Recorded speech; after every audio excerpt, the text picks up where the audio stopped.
बताने जा रहा हूँ कि कौन सी टर्म्स जो यूज होती है वेटनरी मेडिसिन में। पहला आता है ईडियोलॉजी। ईडियोलॉजी का मतलब होता है कि किसी भी बीमारी का जो पॉजिटिव जो एजेंट होता है उसके बारे में जो स्टडी होती है उसको बोलते हैं ईडियोलॉजी।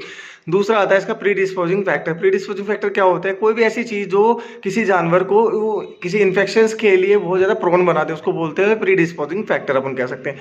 इन्फेक्शन का मतलब होता है कोई भी अगर ब्लड स्ट्रीम में कोई भी पैथोजन का ऑर्गेनिज्म अगर ब्लड स्ट्रीम में जाके वो टिश्यूज़ को इन्वेड करता है जिसकी वजह से जो एक बीमारी वाली स्थिति आ जाती है उसको बोलते हैं इन्फेक्शन अपन कह सकते हैं।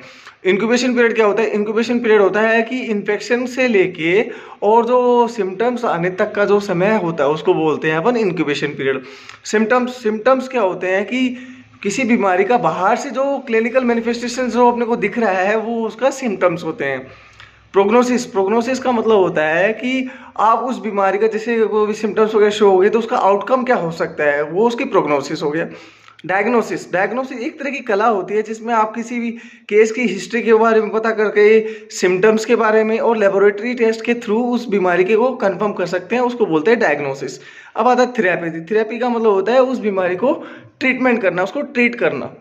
नेक्स्ट मैं आपको बताने जा रहा हूँ स्पेसिफिक ट्रीटमेंट। स्पेसिफिक ट्रीटमेंट में मतलब होता है कि किसी पर्टिकुलर एक स्पेसिफिक डिजीज के लिए कि स्पेसिफिक ड्रग का आप एडमिनिस्ट्रेशन कर रहे हो, आप उसको उस दवाई को आप दे रहे हो, उसको that is called specific treatment होता है। सिम्टोमेटिक ट्रीटमेंट का मतलब होता है कि जैसे कोई भी बीमारी आई, कोई भी डिजीज है, उसके सिम्टम्स शो कर रहे हो तो उसके अकॉर्डिंग आप उसको जो ड्रग्स दे रहे हो वो उसका सिम्टोमेटिक ट्रीटमेंट होता है। पैलिएटिव ट्रीटमेंट का मतलब होता है कि जैसे कोई भी बीमारी है जो अपन क्योर नहीं है, वो ठीक नहीं हो रही है, अपन चाहते हैं कि उसको लंबे समय तक उसकी लाइफ को बनाए रखे, तो उस केस में जो लंबे समय तक जो ड्रग्स दी जाती है उसको बोलते हैं पैलिएटिव ट्रीटमेंट अपन कह सकते हैं। अब आता है वैक्सीन। वैक्सीन का मतलब होता है कि ये एटेन्यूएटेड जो और किल माइक्रो ऑर्गेनिज्म का सस्पेंशन होता है जो किसी भी बीमारी को इन्फेक्शन बीमारी को रोकने के लिए यूज किया जाता है, दैट इज कॉल्ड वैक्सीन अपन कह सकते हैं। इसमें सेप्टिसीमिया का मतलब होता है कि ब्लड में जो मल्टीप्लाइंग बैक्टीरिया और उनके जो टॉक्सिन्स है, उनकी जो प्रेजेंस है उसको बोलते हैं अपन सेप्टिसीमिया कह सकते हैं।